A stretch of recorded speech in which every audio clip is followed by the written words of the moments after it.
माझं मेडिकल करण्यात आलं. ही फिर्याद होत होती त्यावेळेसच सांगितलं होतं की गुन्हा नोंद करा 100%.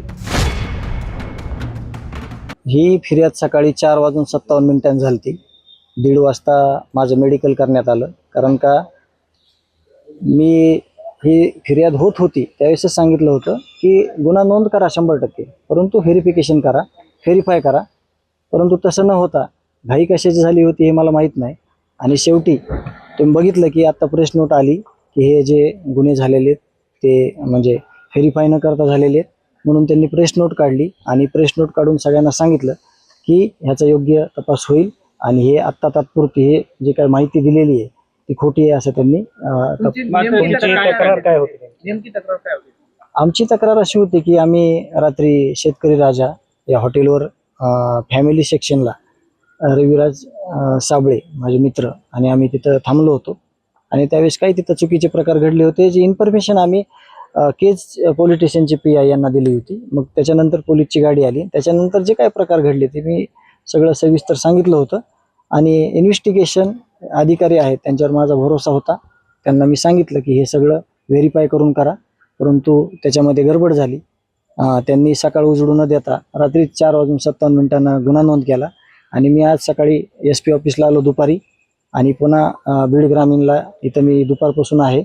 आत्ता ज्यावेळेस खरं तर DYSP साहेबांचा 5-6 तासाचा वेळ या पोलीस स्टेशनला आपण बघितला सगळ्या पत्रकारांनी गेलेलं, तर हे सगळं निष्फळ आहे. यातून असं निष्पन्न झालेलं आहे.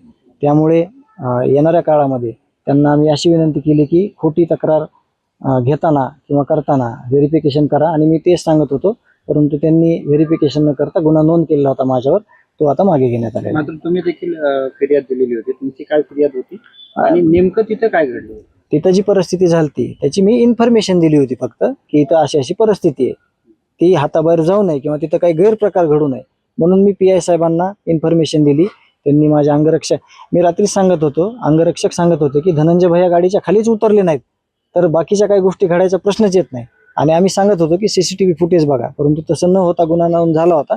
म्हणून मी आज सकाळपासून बऱ्याचशा बातम्या पत्रकार बंधूंच्या माध्यमातून बघितल्या की फरार आरोपी झाला किंवा समजा अटक झाली, अरेस्ट झाली. तर मी स्वतः SP ऑफिसला गेलो अगोदर, पुन्हा इथं बीड ग्रामीणला आलो आणि सगळी इन्फॉर्मेशन DYSP साहेबांना घेतली. त्यातून असं निष्पन्न झालं की हा गुन्हा हा चुकीचा आहे. आता बदनामी झाली, तुम्ही पुढे काही या संदर्भात दाखल करणार? नाही, लगेच लोकांना कळलं नाही हे खोटं होतं. आता DYSP साहेबांना एवढं मीडिया समोर बोललेत आणि प्रेस नोट आली तर त्याला आता जास्त एक्सप्लेन करायची मला गरज नाही पडणार.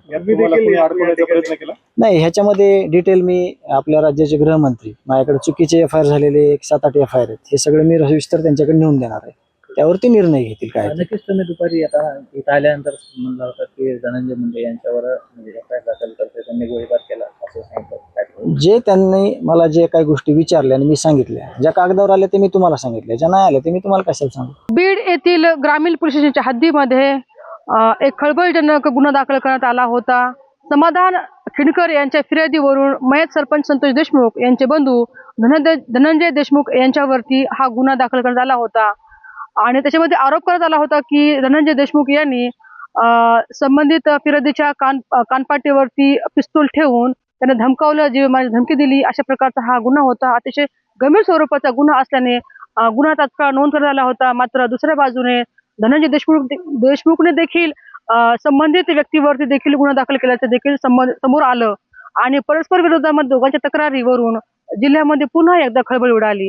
जिल्ह्यासह राज्यामध्ये हा विषय चर्चेला जाऊ लागला आणि या माध्यमातून पोलीस प्रशासन तात्काळ गुन्ह्याचं गांभीर्य लक्षात घेत तपास यंत्रणा जी आहे ती तात्काळ फिरवली. मात्र तपासाअंती जे चित्र समोर आलं ते अतिशय खळबळजनक आणि अतिशय नाट्यव्य असल्याचं देखील समोर आलेलं आहे. या माध्यमातून पोलीस प्रशासनाने याचा खुलासा देखील केलेला आहे. दोन्ही घटना जे गुन्हे दाखल केलेले आहेत आणि त्या घटनेचा देखील तपास केला असता, CCTV कॅमेरे तपासले असता असा कुठेही कोणताही गुन्हा झालेला नाही किंवा अशी ज्या घटना नमूद केलेल्या आहेत आणि त्या जे ठिकाण नमूद केलेले आहेत त्या ठिकाणावरती कोणताही गुन्हा किंवा घटना घडली नाही असा देखील खळबळजनक दावा जो आहे तो पोलीस प्रशासनाने केलेला आहे. आणि यावरून आता पोलीस प्रशासनाने देखील नागरिकांना आवाहन केलेलं आहे की आपसातील कोणते वैरमनुष्य असतील, आपसातील कोणते वाद असतील तर त्याच्या विरोधामध्ये जाऊन पोलीस प्रशासनाच्या मध्ये खोटे गुन्हे दाखल करू नका आणि याच्यावरून जे आहे ते आता पोलीस प्रशासनाचा वेळ विनाकारण खर्च करू नका असं देखील आव्हान या ठिकाणी पोलीस प्रशासन केलेलं आहे.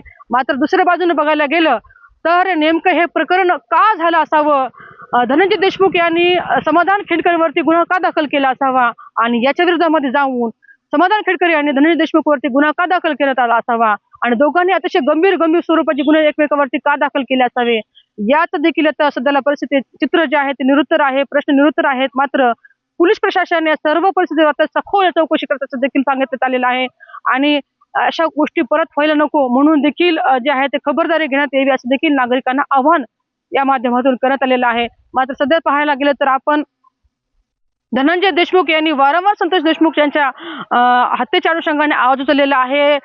त्यांच्यावर होत असलेल्या दबावाचा देखील त्याने खुलासा केलेला आहे. मात्र अशा पद्धतीने जर धनंजय देशमुख यांनी वैयक्तिक कारणावरून जर गुन्हा दाखल केला असेल आणि त्याचा विरोध म्हणून संबंधित व्यक्तीने देखील त्यांच्या विरोधामध्ये गुन्हा दाखल केला असेल तर या माध्यमातून जे आहे तर पोलीस प्रशासन माध्यमाने देखील या सर्व परिस्थितींना नागरिकांनी देखील या सगळ्या गोष्टीवरती जे आहे ते विचार केलेला आहे, चर्चा देखील झालेल्या आहेत. आता सर्व परिस्थिती नेमकी काय आहे याकडे देखील सर्वांचं लक्ष लागलेलं आहे. तुर्तास तरी या दोन्ही गुन्ह्याचा तपास जो आहे तर पोलीस प्रशासन लावलेला आहे आणि दोन्ही गुन्हे खोटे असल्याचं देखील या ठिकाणी सांगण्यात आलेलं आहे. या काळातच खरी परिस्थिती समोर येणार आहे. टाइम्स मराठीसाठी सुकेश नाईकवाडे, बीड. तकरार खोटा है नहीं खोटा है अभी इतना शॉर्ट टाइम में ऐसा नहीं बोलना चाहिए, बोल भी नहीं सकते. It's under investigation. रिलीज किया उसने वैसा ही है. हाँ यस, जो भी घटना घड़ी है, जो भी फिरियाद है और जो भी आरोपी है, जो क्रॉस एफआईआर है, तो उन दोनों के बीच में अगर ऐसा कुछ नहीं हुआ है फिर भी तकरार दिया तो खोटा गुना माना जाता है. तो इसलिए accordingly we will need more time to properly show कि क्या हुआ है और अकॉर्डिंगली खोटा गुना है तकरार जो भी फाइनल बनता है हम कर देंगे. फिर अभी फाइनल नहीं है खोटा गुना है करके, अभी फाइनल नहीं हुआ है कि खोटी तकरार है करके. नहीं, ये गुना तो खोटा ही है क्योंकि जैसे हमने देखा वहाँ पे जो भी धनंजय देशमुख है और आगे के जो भी खेड़कर है एक दूसरे के साथ बातचीत नहीं हुआ, कुछ बैठे भी नहीं थे. तो of course there is no गुना भी नहीं घटा है. ऐसा जितना हो गया उतना गुना नहीं घटा है. इतना बस रात में टाइम पे हुआ है, कोई नहीं था वहाँ पे, इसलिए एफआईआर सुबह 2 बजे ऐसा है 4 बजे है तो देना पड़ा, इसलिए that's why they had to file the FIR. अभी सब सीसीटीवी मिला है, देन वी विल